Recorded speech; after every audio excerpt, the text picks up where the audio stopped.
আম্মা জান খাদিজা বললেন, ওগো আল্লাহর হাবিব, আপনার কি হয়েছে? নবীজি বলছেন, আমার কিছুই হয় নাই, আমার যা হয়েছে আল্লাহর জন্য হয়েছে, আমার কিছুই হয় নাই। নবীজি আম্মা জান খাদিজাকে বললেন, ওগো খাদিজা, আমি 3 দিন পর্যন্ত উপবাস, আমার পেটে কোনো খাবার নাই, আমি আবার কোরআনের দাওয়াতের মিশনে যাব, ঘরে কোনো খাবারের ব্যবস্থা আছে কিনা?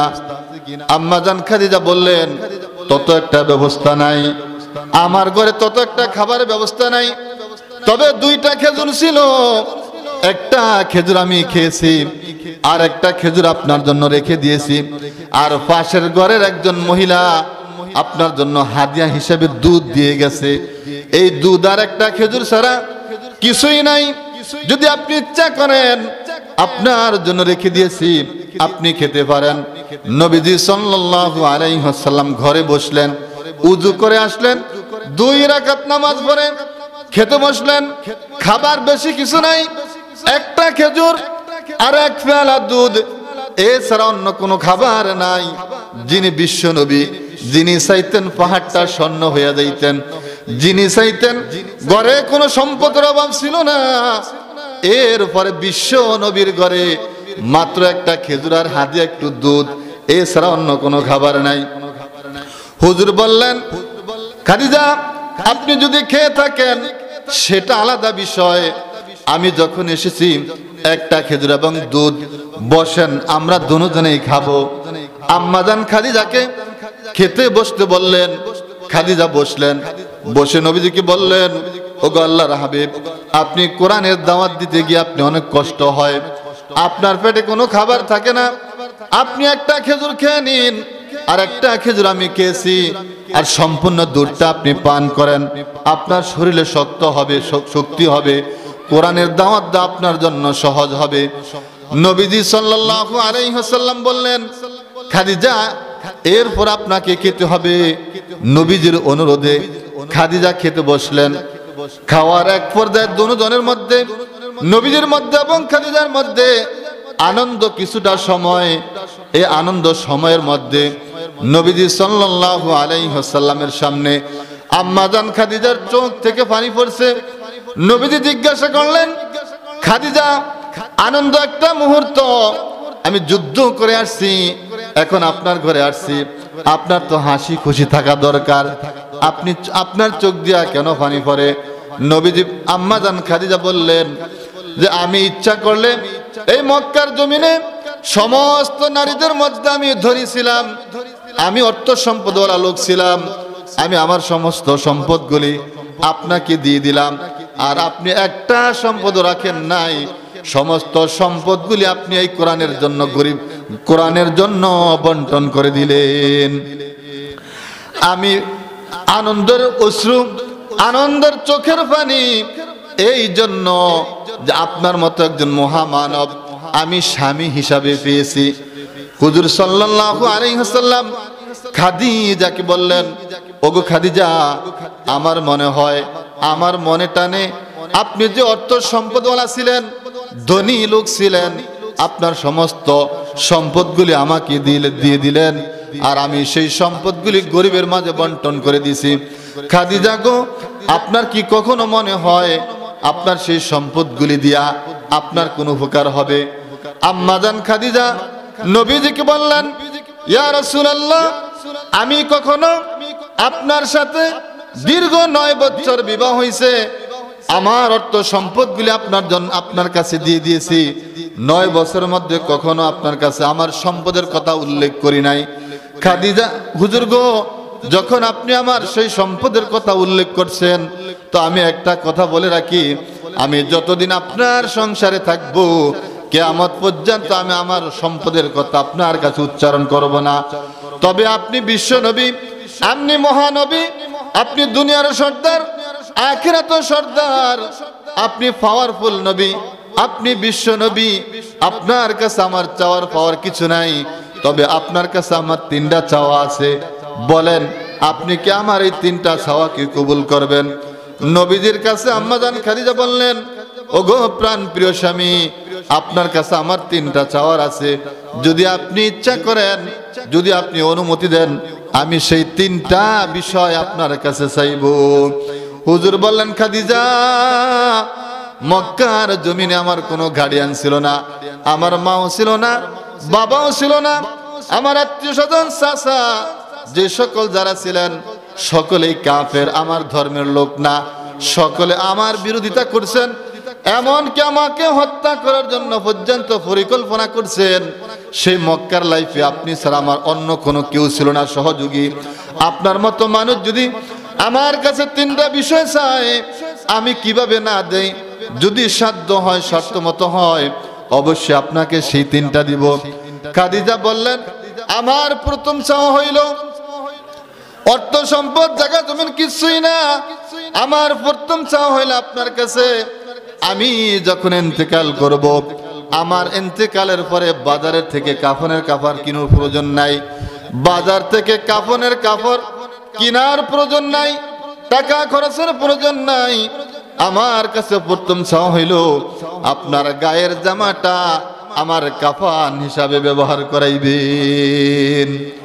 নবীজি বললেন, আয়েশা গো, খাদিজা গো, মক্কার জমিনে তোমার দ্বারা আমার অনেক উপকার হয়েছে, এই মাত্র এই জিনিসটা নাকি অবশ্যই অবশ্যই আপনার ইন্তেকালের পরে আমার গায়ের জামাটা আপনার কাফন হিসাবে ব্যবহার করাবো।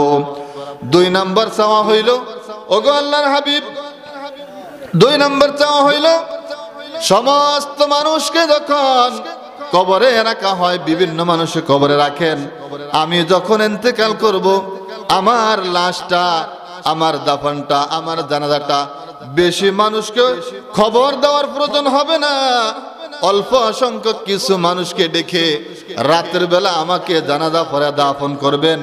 তবে দাফন যে করবেন, কবরে আপনার নিজ হাতে আমাকে কবরে রাখবেন। 2 নম্বর সাওয়ার। 3 নম্বর সাওয়ার হইল, সকল মানুষ যখন কবরে রেখে চলে যাবে, আপনি আমার কবরের পাশ থেকে যাবেন না যতক্ষণ পর্যন্ত মুনকার নাকিরের 3টা প্রশ্নের জবাব না দিব। মুনকার নাকির আমাকে 3টা প্রশ্ন করবে, তোমার রব কে ছিল, তুমি কোন ধর্মের লোক ছিলা, এবং তোমার নবী কে ছিল। এই 3টা প্রশ্ন যদি আমাকে মুনকার নাকির করে, আমার সহজ হবে না, কঠিন হবে।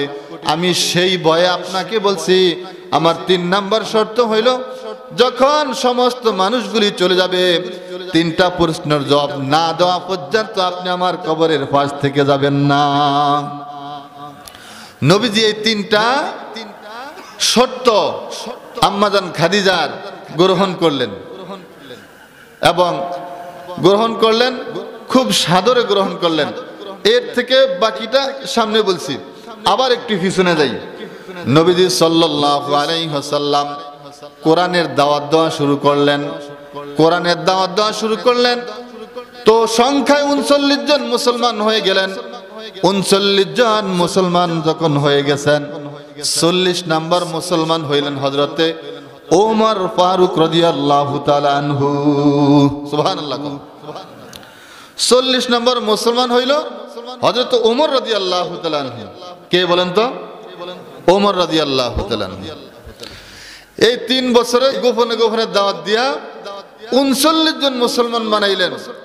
40 নম্বরে যখন ওমর রাদিয়াল্লাহু তাআলা আনহুর জন্য আল্লাহর নবী বাইতুল্লাহর মধ্যে দোয়া করলেন, ওগো আল্লাহ, গোপনে গোপনে আর কত দাওয়াত দিব? গোপনে গোপনে দাওয়াত দিতে, আমি তো হকের দাওয়াত দেই, কোরআনের দাওয়াত দেই, গোপনে আর দাওয়াত দিতে মনে চায় না, তো প্রকাশ্য দাওয়াত দিতে মন চায়। আর প্রকাশ্য কোরআনের দাওয়াত দেওয়ার জন্য আল্লাহ মক্কার 2 ওমরের 1 ওমরের দরকার। 2 ওমর বুঝছেন? একজন হলো আবু জেহেল, আরেকজন হলো ওমর। আল্লাহ, তুমি মক্কার জমিনটাকে ইসলামের জন্য কবুল করার জন্য আপনি 2 ওমরের 1 ওমরকে কবুল করেন। নবীজি দোয়া করছেন আগের দিন। পরের দিনই যখন দেখছে যে আবু জেহেল যে মক্কার জমিনে 39 জন মুসলমান হয়ে গেল, অবস্থা তো খুব খারাপ, আগামী সময়টা এমন হবে যে আমি আবু জেহেলের কোন নেতৃত্বই থাকবে না, সকল নেতৃত্ব মুহাম্মদের হাতে চলে যাবে। কাজে একটা ব্যবস্থা করা দরকার। আগের দিন নবীজি দোয়া করছেন 2 ওমরের 1 ওমরকে ইসলামের জন্য কবুল করার জন্য, আর অন্যদিকে আবু জেহেল তার সংসদ ভবনে দারুন নদওয়াতে পরামর্শ করলেন যে ও মুহাম্মদ যেইভাবে কোরআনের দাওয়াত দিচ্ছে এইভাবে যদি দিতে থাকে অল্প দিনের মধ্যে আমার নেতৃত্ব হারিয়ে ফেলবো, কাজে একটা ব্যবস্থা করা দরকার, একটা ব্যবস্থা করা দরকার। তো হুজুর সাল্লাল্লাহু আলাইহি ওয়াসাল্লাম আল্লাহর কাছে প্রার্থনা করলেন, ওগো আল্লাহ, মক্কার 2 ওমরের 1 ওমরকে কবুল করো। আল্লাহ তাআলা সেই দোয়াটা হযরত ওমর রাদিয়াল্লাহু তাআলা আনহুর শানে কবুল করছেন। মক্কার জমিনে আবু জেহেল দেখতেছেন মুহাম্মদ সাল্লাল্লাহু আলাইহি ওয়াসাল্লাম যেইভাবে কোরআনের দাওয়াত দেওয়া শুরু করলেন, এইভাবে যদি কিছুদিন কোরআনের দাওয়াত চলতে থাকে তাহলে আমাদের নেতৃত্ব হারিয়ে ফেলবো, কাজে একটা ব্যবস্থা করা দরকার। আবু জেহেল বললেন, ও মক্কার বড় বড় বংশ লোকেরা, তোমরা জলদি করে আসো, তোমাদের সাথে পরামর্শ আছে। আবু জেহেল দারুন নদওয়াতে মক্কার বড় বড় কাফের যারা ছিলেন তাদের লিডারকে, তাদের নেতাদেরকে ডাক দিলেন। ডাক দিয়ে তাদের সংসদ ভবনে বসলেন, দারুন নদওয়াতে বসলেন। বসে আবু জেহেল ভাষণ দিলেন যে মুহাম্মদ যদি এইভাবে কোরআনের দাওয়াত দেয় আগামী কয়েকদিনের মধ্যে আমাদের কারণ নেতৃত্ব থাকবে না, কাজে একটা ব্যবস্থা যদি না করা হয় আমাদের অস্তিত্ব সংকটে পড়ে যাবে, মেহেরবানি করিয়া আমরা একটা ব্যবস্থা নেই। আবু জেহেলের নেতৃত্বে সবাই বসলেন। আবু জেহেল বললেন, তোমরা পরামর্শ দাও, আমি সিদ্ধান্ত দিব। তাদের মধ্য থেকে একজন পরামর্শ দিল যে মুহাম্মদকে অতি শীঘ্রই মক্কা থেকে তাড়িয়ে দেওয়া হোক। কি করা হোক? তারিখকে 4 দেওয়ালের মধ্যে বন্দী করে দেওয়া হোক, যাতে মুহাম্মদ 4 দেওয়ালের মধ্য থেকে বাহির হইতে না পারে আর কোরআনের দাওয়াত না দিতে পারে। 2 জনে 2 পরামর্শ দিল। আবু জেহেল বললেন, তোমাদের এই পরামর্শ শুনেছি, তবে এইটাই যদি করা হয় মুহাম্মাদের যে 39 জন অনুসারী আছে, মুসলমান আছে, এদের যে মজবুত ঈমান আছে, এদের শরীরে যে শক্তি আছে, এই শক্তি সহ যদি মুহাম্মদকে মক্কা থেকে তাড়িয়ে দেওয়া হয়, ওই দেশে গিয়ে যদি আবার কোরআনের দাওয়াত প্রসার শুরু করা হয়, সংখ্যায় লোক বেশি হয়ে যাবে, মক্কার উপরে হামলা করবে, কাজে তাকে সরিয়ে দেওয়া যাবে না, তাকে অন্য একটা ব্যবস্থা করতে হবে। আরেকজন যে বলছে 4 দেওয়ালের মধ্যে বন্দী করে দেওয়া হোক, মুহাম্মদ সাল্লাল্লাহু আলাইহি ওয়াসাল্লামকে 4 দেওয়ালের মধ্যে বন্দী করে দেওয়া হোক।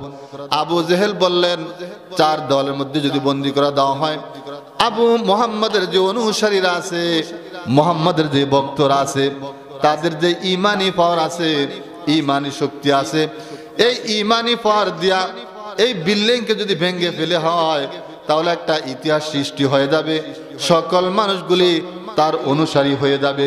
আর এমনিই তো মুহাম্মাদের চেহারা দেখলে অনেকেই তার কাছে চলে যায়, মুহাম্মাদের কথা শুনলে অনেকেই তার কাছে চলে যায়। মুহাম্মদ যে ধর্মের কিতাব দাওয়াত দেয়, ওই কিতাবের তেলাওয়াত শুনলে অনেকেই তার ধর্মে চলে যায়। কাজেই মুহাম্মদকে তাড়িয়ে দিতে হবে না, বন্দী করে রাখতে হবে না। তোমাদের মধ্যে আর কেউ কি আছো অন্য কোনো পরামর্শ দেওয়ার জন্য? মিস্টার ইবলিস কাফেরের সুরত ধরিয়া পরামর্শ দিল যে মুহাম্মদকে অন্য দেশে তাড়িয়ে দেওয়ার প্রয়োজন নাই, 4 দেওয়ালের মধ্যে বন্দী রাখার দরকার নাই। মুহাম্মদকে 1 রাতের মধ্যে আমরা সকল বংশের 1-1 করে লোক থাকবো, আর 1-1 করিয়া লোক থাকিয়া মুহাম্মদকে রাতের গভীর অন্ধকারে, তাই তিনি যেখানে বসবাস করেন সেই জায়গায় গিয়ে গভীর রাতের অন্ধকারে তাকে হত্যা করে ফেলবো, একবারে খালাস, কুল্লু খালাস, হত্যা করে ফেললেই হয়ে যাবে, একবারে খালাস হয়ে যাবে। আর কোরআনের প্রসার করতে পারবে না, কোরআনের দাওয়াত দিতে পারবে না, বিভিন্ন জায়গায় মানুষকে আর চেহারাও দিতে পারবে না, তেলাওয়াত করতে পারবে না, এক কথা খালাস হয়ে যাবে। এই জায়গায় একটু রাখি, মুহাম্মদ রাসূলুল্লাহ সাল্লাল্লাহু আলাইহি ওয়াসাল্লাম কোরআনের তেলাওয়াত করলে তার কোরআনের তেলাওয়াত যে শুনে সেই মুসলমান হয়ে যায়। নবীজির চেহারা দেখলে সে মুসলমান হয়ে যায়, নবীজির ব্যবহার দেখলে সেও মুসলমান হয়ে যায়, নবীজির কথা শুনলে সেও মুসলমান হয়ে যায়। এইভাবে নবীজির প্রতিটা কথা, চলাফেরা, আমল, আখলাক, আদব, আখলিয়ত যাহা কিছু আছে, যাহাই দেখে দেখে দেখে সবাই মুসলমান হয়ে যায়। এই জন্য সবাই চিন্তিত, সবাই পরেশান। তো এক সময় মক্কার জমিনে বাণিজ্য মেলা হয়েছিল। কি মেলা হয়েছিল? বাণিজ্য মেলা। আর এই বাণিজ্য মেলার সিস্টেম হইল সকল ধর্মীয় কিতাব বিক্রি করা হবে। আর ধর্মীয় কিতাব কিনবো প্রত্যেক রাষ্ট্রের প্রধানরা, অন্য কেউ না।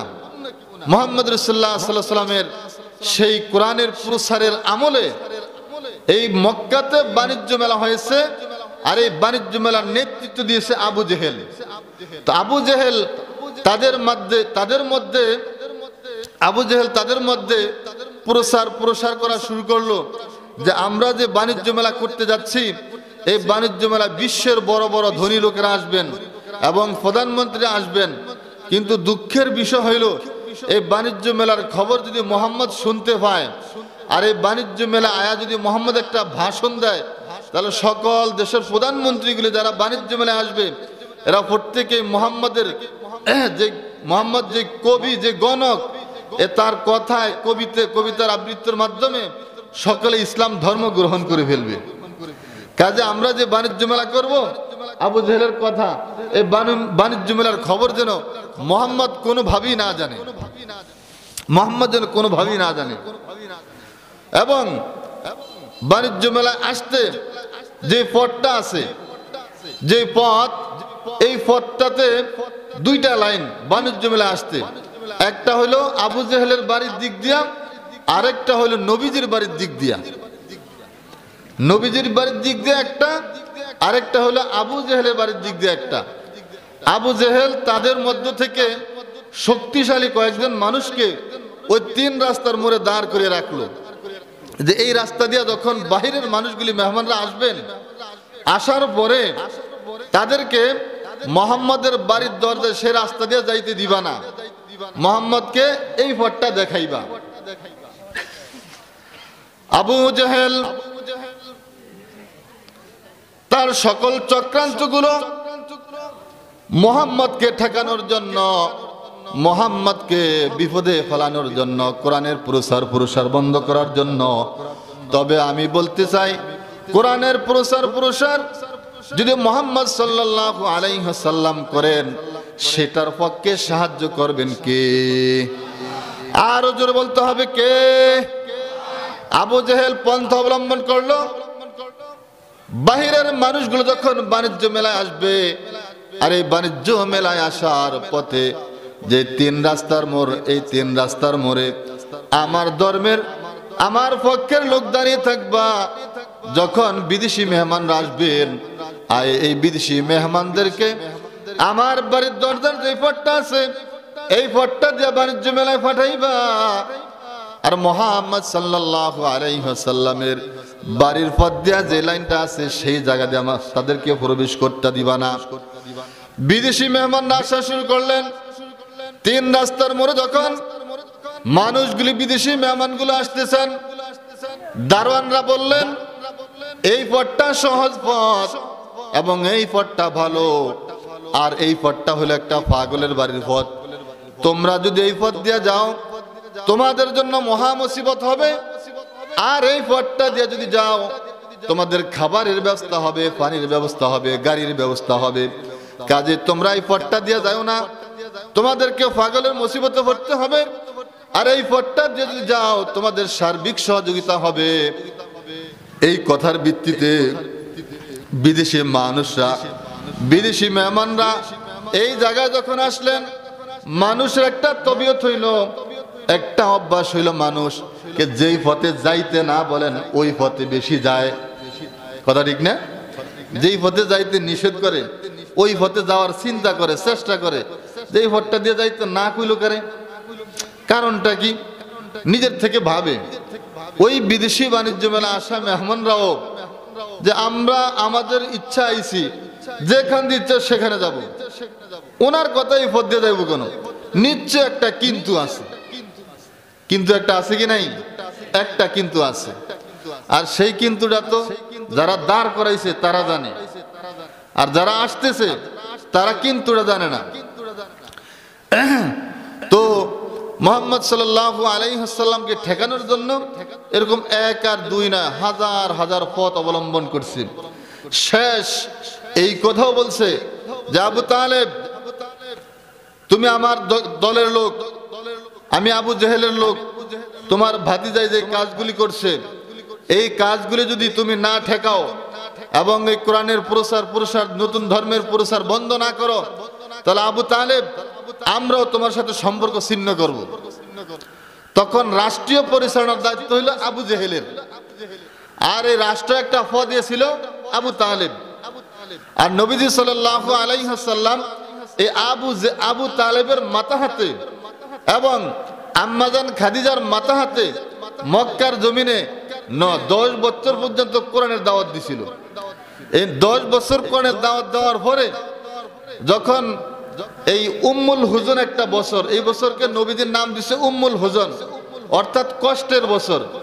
যখন নবুয়তির 10 বছরের সময় আম্মাজান খাদিজা মারা গেলেন এবং আবু তালেবও মারা গেলেন, ওই বছর, ওই বাকি 3 বছর, 13 বছরের নবীজির এই 3টা বছর খুব দুঃখে দুঃখে গেছে, খুব জ্বালা যন্ত্রণায় গেছে, খুব যন্ত্রণা। এমন যন্ত্রণা, ছোট্ট একটা ওয়াকিয়া শুনবেন।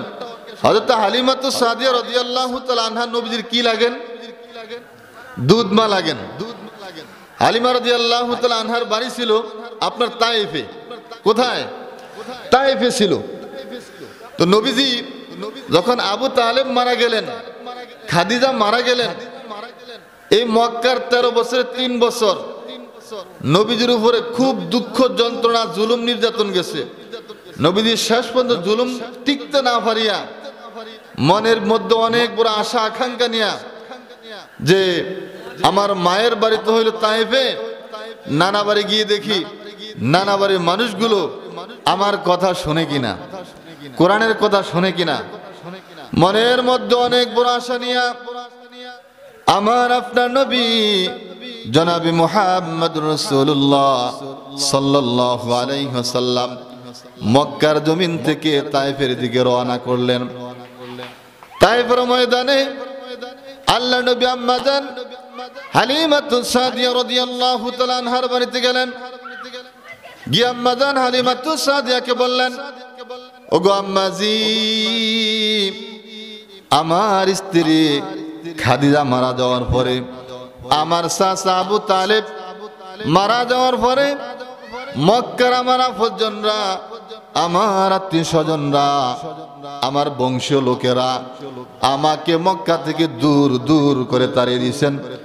আমি আপনার দেশে আসছি, আপনার দেশে আসছি এই কোরআনের প্রচার করার জন্য। আপনি আমাকে এই বিষয়ে একটু সহযোগিতা করবেন। আম্মাজান হালিমাতু সাদিয়া রাদিয়াল্লাহু তাআলা আনহা বললেন, বাবা মুহাম্মদ, ধর্মের প্রসার করো, আমার পক্ষ থেকে বাধা নাই, তবে আমার কথা তায়েফের মানুষ শুনবে না। তবে আমি যতটুকু পারি তোমাকে সেভ করব, তোমাকে সার্ভিস দিব, তবে আমার কথা তায়েফের লোকেরা শুনে না। হালিমাতু সাদিয়া রাদিয়াল্লাহু তাআলা আনহার অন্য ফ্যামিলির ঘরের 3টা সন্তান ছিল। এই 3টা সন্তান নবীজির সম্পর্কে চাচাতো ভাই, নবীজির সম্পর্কের ভাই হয়। আবু ইয়ালার 3টা ছেলে এখন তায়েফে আসছে, এখানে ঠাই পাইবা না। তুমি নাকি নতুন নবুয়তি দাবি করো, তোমাকে নাকি আল্লাহ নবুয়তি দান করছেন। মক্কাতে এত ধনী ধনী লোক থাকতে তোমার মতো একটা গরিব লোক, তোমার মতো একটা ভিখারি লোক নবীজিকে কটাক্ষ করার কথা বলছেন। তোমার মতো একটা গরিব লোককে কিভাবে নবুয়তি দেওয়া হয়? তুমি আমাদের তায়েফের থেকে চলে যাও, তোমার তাইফে জায়গা নাই। অন্য এক ভাই বললেন, তুমি যদি সত্যি নবী হও তোমার সাথে কথা বলা আমার বেয়াদবি হবে, আর যদি সত্য নবী না হও তবে আমি মৃত্যুকের সাথে কথা বলবো না। আরেকজন বলল, এই মক্কার জমিনে তোমার ঠাঁই নাই, তুমি চলে যাও, সসম্মানে চলে যাও। তিনজন নবীকে যখন এই কথাগুলো বললেন, নবীজির হিসাব হচ্ছেন, আমার আল্লাহ আমাকে বলছেন দাওয়াত দেওয়ার জন্য, আল্লাহর জমিনে আল্লাহর কোরআনের প্রসার করার জন্য। কে কি বলছে এবং কে আমি বাধা দিছে আমার এটা দেখার বিষয় নয়। আমি কোরআনের প্রসার করব। আল্লাহর নবী এই তিনজন লোকের কথা অপেক্ষা করিয়া যখন তাইফের ময়দানে কোরআনের দাওয়াত দেওয়ার জন্য চেষ্টা শুরু করলো, এই তিনজন ভাই মিলে নবীজির পিছনে তাদের তাইফের ছোট ছোট সন্তানদেরকে নবীজির পিছনে লেলিয়ে দিছে। ছোট ছোট ছেলেরা আমার আপনার মায়ার নবী, দয়ার নবী জনাবে মুহাম্মদ রাসূলুল্লাহ সাল্লাল্লাহু আলাইহি ওয়াসাল্লামের গায়ের দিকে ইট পাথর মারতে নবীজির শরীরটা রক্ত রঞ্জিত করে ফেলছেন। নবীজি সাল্লাল্লাহু আলাইহি ওয়াসাল্লাম দুঃখ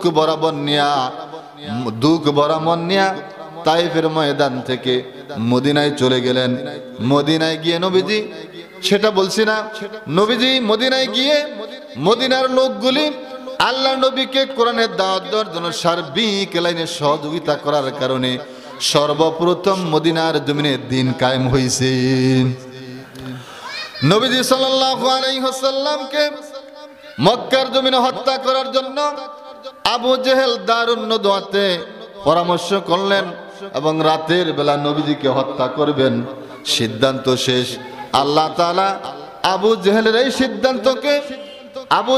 সিদ্ধান্তকে নবীজি সাল্লাল্লাহু আলাইহি ওয়াসাল্লামকে যে হত্যা করবেন এই সিদ্ধান্তকে আল্লাহ তাআলা জিবরাইলের মাধ্যমে নবীজিকে জানিয়ে দিলেন। আল্লাহ নবী সাল্লাল্লাহু আলাইহি ওয়াসাল্লামকে আল্লাহ তাআলা জিবরাইল পাঠিয়ে দিলেন, যাও জিবরাইল যাও, আমার হাবিবকে বলো আমার হাবিব যেন এই মক্কার জমিন থেকে মদিনায় হিজরত করে। কেননা মক্কার জমিনে আবু জেহেল তার সমস্ত লস্করদেরকে লেলিয়ে দিয়েছেন মুহাম্মদকে হত্যা করার জন্য। আজ রাতে মুহাম্মদকে হত্যা করা হবে এই পরিকল্পনা নিয়ে আবু জেহেল তার নেতৃত্বে লোকগুলি পাঠিয়ে দিলেন। নবীজিকে হত্যা করার জন্য তারা রওনা করলেন। আল্লাহর নবী ঘরে অবস্থান করছেন রাতের বেলা। মুহাম্মদ রাসূলুল্লাহ সাল্লাল্লাহু আলাইহি ওয়াসাল্লামকে জিবরাইল বললেন, ভাই মুহাম্মদ সাল্লাল্লাহু আলাইহি ওয়াসাল্লামকে জিবরাইল বললেন, আল্লাহ তাআলা আমার কাছে ওহী পাঠাইলেন, আপনাকে আল্লাহ বলছেন এই মুহূর্তে আপনি মদিনায় হিজরত করতে হবে। নবীজি ঘুম থেকে জাগ্রত হইলেন। জাগ্রত হয়ে কথাটা আবার শুনলেন। এই মুহূর্তে আল্লাহর সিদ্ধান্ত হইল আপনি মদিনায় হিজরত করবেন, কারণ আবু জেহেলের নেতৃত্বে আপনাকে হত্যা করার জন্য কাফেররা আসছে। নবীজি আল্লাহর সিদ্ধান্তের উপর অটল। নবীজি ঘর থেকে বাহির হওয়ার আগে তার শয়ন স্থানে নবীজি যেখানে শুইতেন পাশে হযরত আলী রাদিয়াল্লাহু তাআলা আনহু শুয়ে রইলেন। হযরত আলীকে বললেন, মুহাম্মদ সাল্লাল্লাহু আলাইহি ওয়াসাল্লাম হযরত আলীকে বললেন, ওগো আলী, আল্লাহর সিদ্ধান্ত হয়ে গেছে আমি যেন মদিনায় হিজরত করি। আমি মদিনায় হিজরত করলাম, আপনি আমার বিছানায় শুয়ে পড়েন। নবীজি হযরত আলীকে বললেন, ওগো আলী, মক্কার বহু লোকের আমানত, মক্কার বহু লোকের টাকা পয়সা, জায়গা জমিনের কাগজপত্র আমি মুহাম্মাদের কাছে আছে, আমি মদিনা হিজরত করলাম। ওগো আলী, মক্কার সেই সকলের আমানতগুলি যখন সকাল হবে তাদের কাছে পৌঁছে দিবা। আমি মদিনায় হিজরত করলাম। আল্লাহ নবী মুহাম্মদ রাসূলুল্লাহ সাল্লাল্লাহু আলাইহি ওয়াসাল্লাম মদিনায় হিজরত করার জন্য বাইর হবেন। বাহির হওয়ার পরে ঘর থেকে বাহির হইলেন। হওয়ার পরে দেখতেছেন গভীর রজনীতে কাফেরেরা নবীজিকে হত্যা করার জন্য ঘরের চতুর্পাশ থেকে বেষ্টন করে আছেন নবীজিকে হত্যা করার জন্য। আল্লাহ তাআলা নবীজিকে বললেন, ওগো আমার হাবিব, আপনি যেখানে আছেন সেখান থেকে নিচে ধুল আছে, ধুল, দুগা ধুল হাতে নেন। নবীজি দুগা ধুল হাতে নিল। ধুল হাতে নিয়া নবীজিকে বলা হইল সূরা ইয়াসিনের শুরু থেকে কিছু আয়াত তেলাওয়াত করেন, আর এই আয়াত তেলাওয়াত করিয়া দুলাগুলিতে ফু দেন। নবীজি আয়াত তেলাওয়াত করলেন এবং দুলাগুলিতে ফু দিলেন।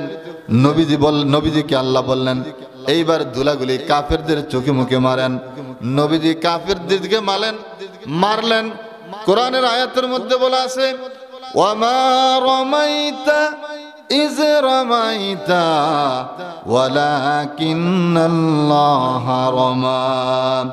ওগো হাবিব, দুলা মারলেন আপনি, আর সেই দুলাগুলি কাফেরদের চোখে মুখে ফুঁসে দেওয়ার দায়িত্ব নিলাম আমি।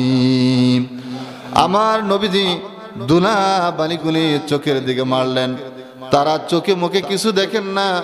আমার নবীজি সেখান থেকে বাহির হয়ে গেলেন। জোরে বলেন সফর করবেন কোথায়? জোরে বলেন সফর করবেন কোথায়? নবীজি সফর করবেন মদিনায়, হিজরত করবেন মদিনায়। সিদ্ধান্ত কার?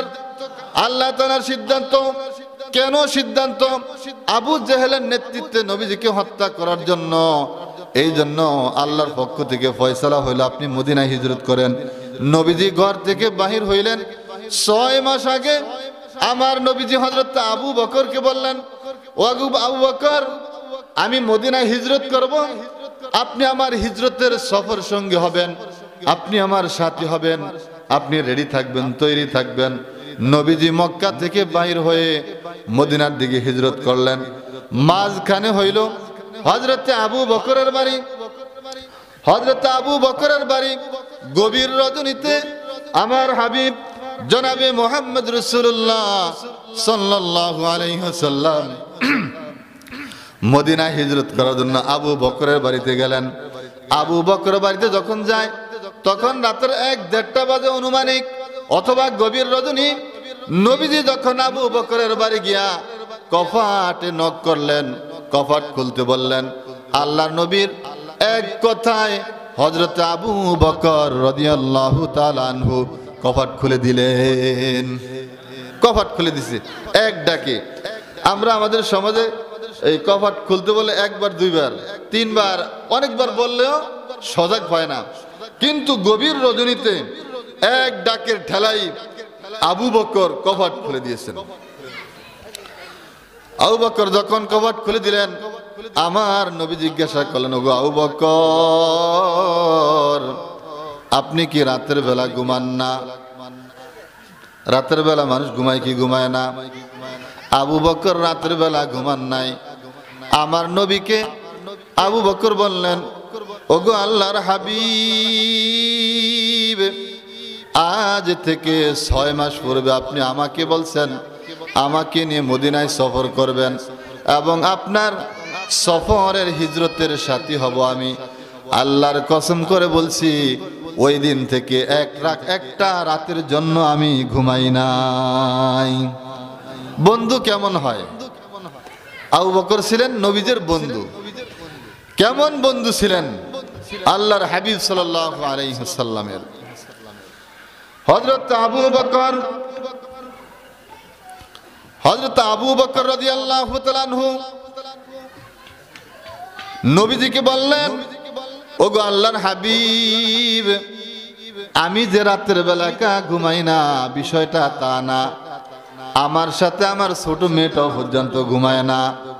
আমার মেয়েটা যে ঘুমায় না শুধু তা না, আমার মেয়ের সাথে আমার সাথে আপনাকে নিয়ে এখান থেকে যে মদিনায় হিজরত করব, যে ঘোড়াটা আছে, যে সাওয়ারিটা আছে, ওই সাওয়ারিটাও পর্যন্ত 6 মাসের মধ্যে ঘুমায় নাই। এত মহব্বত করতেন আমাদের নবীজিকে হযরত আবু বকর সিদ্দিক রাদিয়াল্লাহু তাআলা আনহু। হযরত আবু বকর রাদিয়াল্লাহু তাআলা আনহুকে নিয়ে মদিনায় সফর করলেন, মদিনায় হিজরত করলেন, মদিনায় চলে গেলেন। মদিনায় চলে গিয়ে সেখানে কোরআনের দাওয়াত দেওয়া শুরু করলেন। আল্লাহ নবী সাল্লাল্লাহু আলাইহি ওয়াসাল্লাম মদিনায় গিয়া যাওয়ার পরে দাওয়াত দিয়ে সর্বপ্রথম মদিনার জমিনে দিন জিন্দা করছেন, কায়েম করছেন।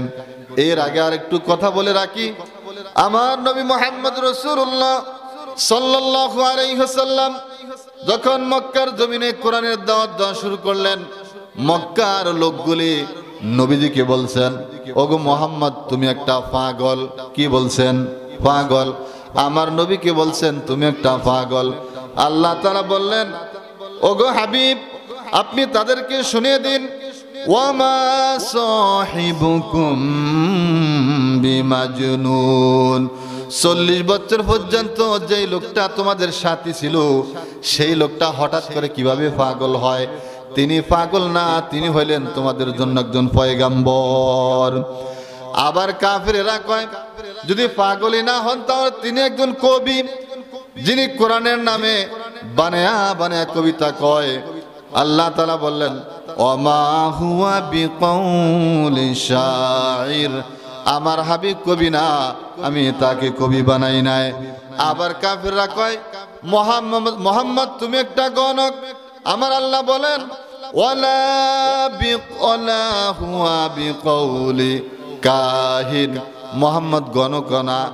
আবার অন্য আয়াতের মধ্যে বলা আছে, বলছে মুহাম্মদ তুমি, কাফেররা বলছে মুহাম্মদ তুমি বানিয়ে বানিয়ে কথা বলো এবং বানিয়ে বানিয়ে কথা বলো। আমার আল্লাহ বলছেন না, মুহাম্মদ বানিয়ে বানিয়ে কথা বলেন না। মা ইয়ান্তিকু আনিল হাওয়া ইন হুয়া ইল্লা ওয়াহরুগে তাজাল্লা বসুজদ ফরম। মুহাম্মদ হারগিজ না গুফতা, তা না গুফতা জিবরাইল। জিবরাইল হারগিজ না গুফতা, তা না গুফতা রব জলিল। মুহাম্মদ নিজের থেকে বানিয়ে বলেন না, মুহাম্মদকে আল্লাহ যা বলতে বলেন, জিবরাইল যে কথা বলেন আমার আল্লাহর পক্ষ থেকে, মুহাম্মদ সেই কথাইগুলি বলেন। আবার কাফেররা কয়, মুহাম্মদ তুমি কোরআনের নামে নিজের হাতে লিখে দাও, কণ্ঠ দিয়ে চালিয়ে দাও। আমার আল্লাহ বলেন, ওয়ালাউ তাকাওয়ালা আলাইনা বাদাল আকাবিল। মুহাম্মদ যদি নিজের কণ্ঠ দিয়ে কোরআনের নামে চালিয়ে দিতেন আর হাত দিয়ে লিখে দিতেন, আমি মুহাম্মাদের কণ্ঠকে চেপে ধরতাম আর তার ডান হাতকে কেটে দিতাম। সুতরাং মুহাম্মদ যেই কথাগুলো বলে, এই কথাগুলো হচ্ছে আল্লাহর কথা। আল্লাহর কথা আল্লাহর জমিনে বলতেছেন। কাফেররা কয়, বুঝলাম আল্লাহর কথাই বলো। অনেক কাফেররা তাও মানছেন না। আমার নবীকে আল্লাহ বলছেন, ওগো নবী, যে সকল কাফেররা আপনার কথাগুলো অ্যাভয়েড করছে, মানছে না, আপনি বানিয়ে বানিয়ে বলছেন, এই কথাগুলো বলছেন, আপনি তাদেরকে শুনিয়ে দিন। যদি তারা আপনার কথা বিশ্বাস না করে তাদেরকে শুনিয়ে দিন। সূরা বনী ইসরাঈলের 88 নম্বর আয়াতের মধ্যে আল্লাহ বলছেন, قُلْ لَئِنِ اجْتَمَعَتِ الْإِنسُ وَالْجِنُّ عَلَىٰ أَن يَأْتُوا بِمِثْلِ هَٰذَا الْقُرْآنِ لَا يَأْتُونَ بِمِثْلِهِ وَلَوْ كَانَ بَعْضُهُمْ لِبَعْضٍ ظَهِيرًا। ওগো আল্লাহর হাবিব, যে সকল কাফেররা বলছে আপনি বানিয়ে বানিয়ে কোরআন বলছেন, আপনি তাদেরকে চ্যালেঞ্জ ছড়িয়ে দিন যেন তারা পৃথিবীর সকল জিনের একসাথ হয়, সকল মানুষগুলি একসাথ হয়, আর একসাথ হইয়া লাউ কানা বাদুহুম লিবাদিন, একে অপরের সহযোগিতা করে, সহযোগিতা করিয়া আলা আইয়াতু বিমিসলি হাযাল কুরআন, এই কোরআনের মতো একটা কোরআন বানিয়ে দাও, বানিয়ে দিতে বলো। 1400-1500 বছর চলে গেছে, এই কোরআনের মতো একটা কোরআন তারা বানিয়ে দিতে পারছেনি। পারছে? পারবে মনে করেন? আমার আল্লাহ বলছেন, দরকার নাই লম্বা সূরা বানানোর।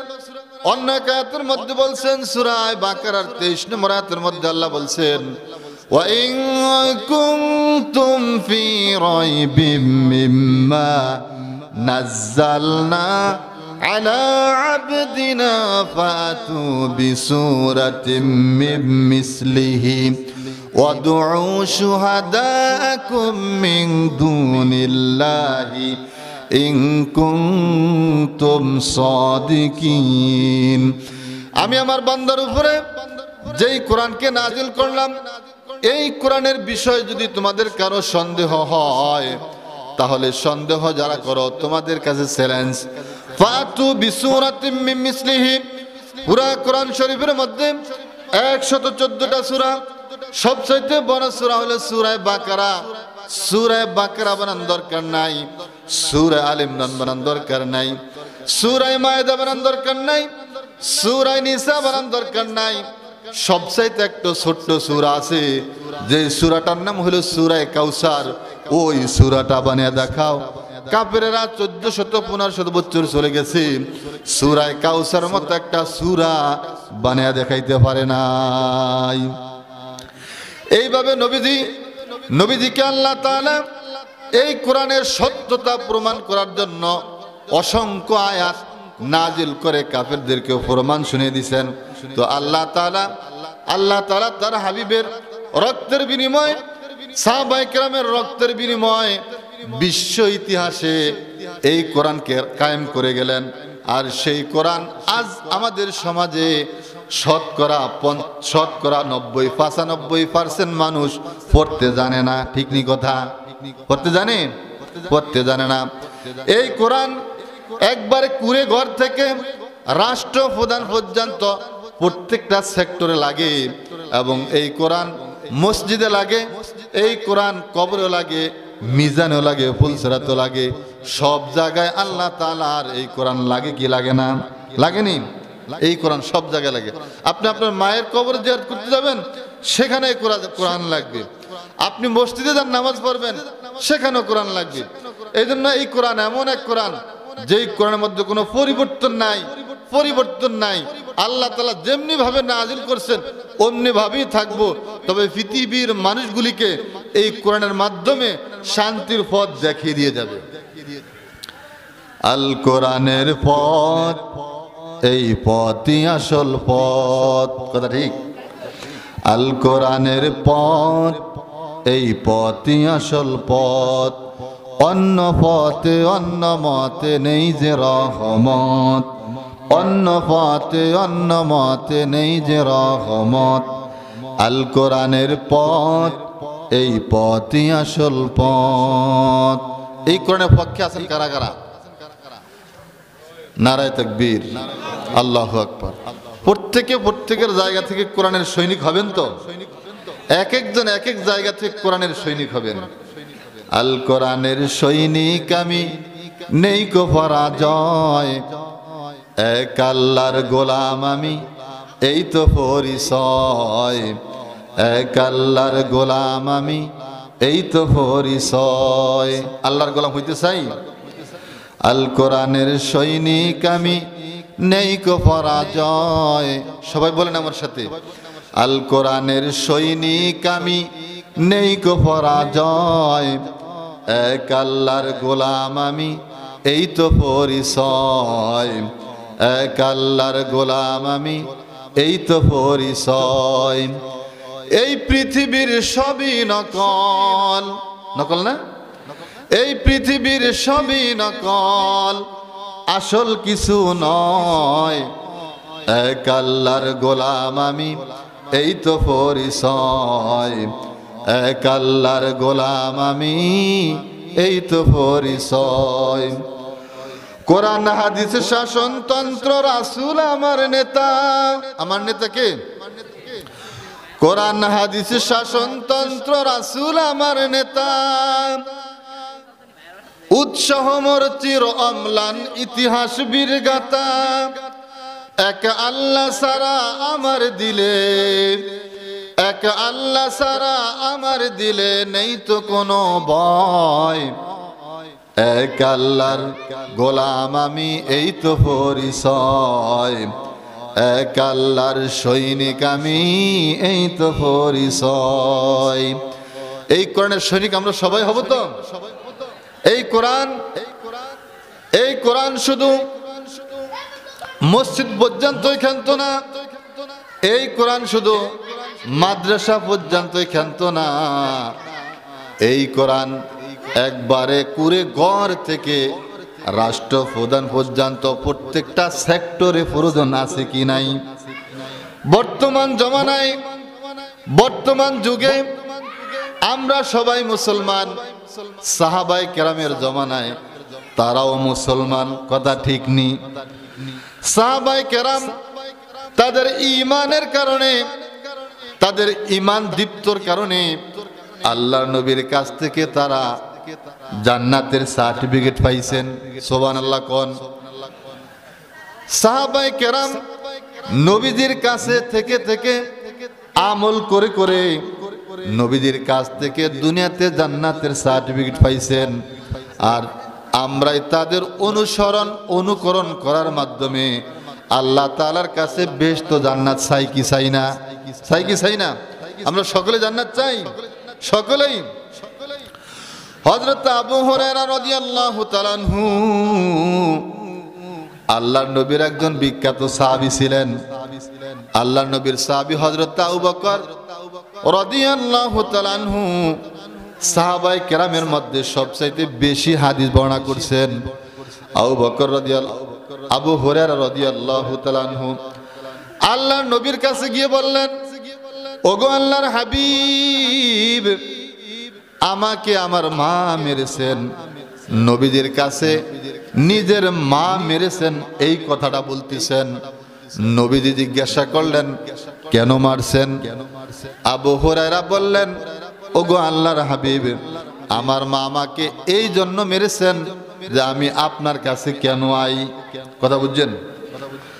আবু হুরায়রা নবীজির কাছে বেশি সময় দেওয়ার কারণে, নবীজির কাছে বেশি সময় থাকার কারণে, ঘন ঘন আসার কারণে আবু হুরায়রার মা তাকে মেরেছেন। আর এই কথাটা আবু হুরায়রা নবীজিকে এসে বলছেন, ওগো নবীজি, আমার মা আমাকে মেরেছেন। আমার নবী বললেন, আবু হুরায়রা, তুমি কি তোমার মায়ের বিরুদ্ধে আমার কাছে নালিশ করতে আসছো? আবু হুরায়রা বলেন, ওগো আল্লাহর হাবিব, না না না না না, আমি আমার মায়ের বিরুদ্ধে নালিশ করতে আসি নাই। আমার মায়ের বিরুদ্ধে কোনো নালিশ নাই। তবে আপনার কাছে এসেছি, আপনি বিশ্ব নবী, আপনি যে কোনো দোয়া করেন আল্লাহ সেটা কবুল করেন। আমি আপনার কাছে এসেছি এই জন্য যে আপনি আমার মায়ের জন্য আল্লাহর কাছে দোয়া করবেন। আপনি আমার মায়ের জন্য আল্লাহর কাছে দোয়া করবেন। নবীজি আবু হুরায়রা রাদিয়াল্লাহু তাআলা আনহু কাছে থাকা অবস্থায় আল্লাহর কাছে মুনাজাত ধরলেন। নবীজি আবু হুরায়রার মায়ের জন্য দোয়া করলেন, ওগো আল্লাহ, আবু হুরায়রা আমার কাছে সময় দেওয়ার কারণে আবু হুরায়রার মা তাকে মেরেছেন। ছেলে হয় মায়ের জন্য আমার কাছে দোয়া করতে এসেছেন, দোয়া চাইতে এসেছেন। আল্লাহ গো, আবু হুরায়রার মাকে আপনি হেদায়েত দেন। এই কথাগুলো আল্লাহর নবী বলতেছেন, আল্লাহর হাবিব এই কথাগুলো আল্লাহকে বলতেছেন। আর অমনেই আবু হুরায়রা নবীজির দরবার থেকে এক দৌড় বাড়ির দিকে দিলেন। খুব গভীর মনের মানুষ, খুব সভ্য শান্ত মানুষ। আবু হুরায়রা কেন দৌড় দিল? সকল মানুষগুলি আবু হুরায়রার সমালোচনা শুরু করলেন।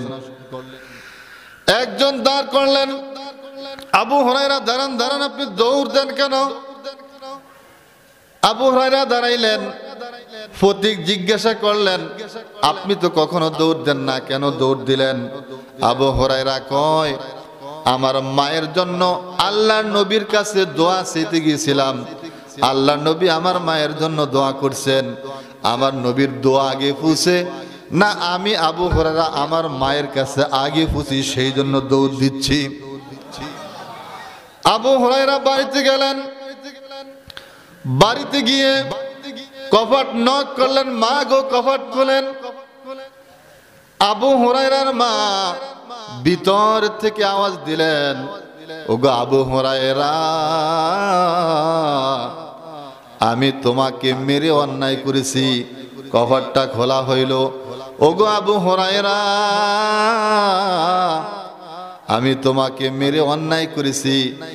তুমি তো যেমন তেমন লোকের দরবারে যাও না, তুমি তো যেখানে সেখানে যাও না, তুমি এমন একটার দরবারে গেছো যে দরবারে পা রাখতে পারলে, যে দরবারের লোকটা যদি কোথাও পা রাখে ওই জায়গাটাও পর্যন্ত নিজেকে ধন্য মনে করে। এমন একটা জায়গায় আবু হুরায়রা তুমি গেছো, আর সেখানে যাওয়ার কারণে তোমাকে মেরেছি। ওগো আবু হুরায়রা, আমি মা হয়ে তোমার কাছে ক্ষমা প্রার্থনা করছি, মেহেরবানি করে আমাকে ক্ষমা করে দাও। আবু হুরায়রা কয়, আমি যে নবীজির কাছে দোয়া চেয়েছি, দোয়া কামে লেগেছে। আবার বিশ্ব নবী দোয়া করছে, কামে লাগবেই না কেন? কামে তো লাগতেই হবে। আবু হুরায়রা কয়, আমার মা যখন কপাট খোলে, আমার মা যখন কপাট খোলে, আগে যেমন কপাট খোলার জন্য বলতাম, কথার মধ্যে কর্কট কর্কট রাগ রাগ ভাষা, আর এখন যেমন কপাট খোলার জন্য বলছি, আমার মায়ের মুখের কথার মধ্যে আমি শাহাদাতের কণ্ঠ পেয়েছি। আবু হুরায়রার মা বললেন, আবু হুরায়রার মা বললেন, ওগো আবু হুরায়রা, ওগো আবু হুরায়রা, জলদি করিয়া আমাকে বিশ্ব নবীর দরবারে নিয়ে চলো।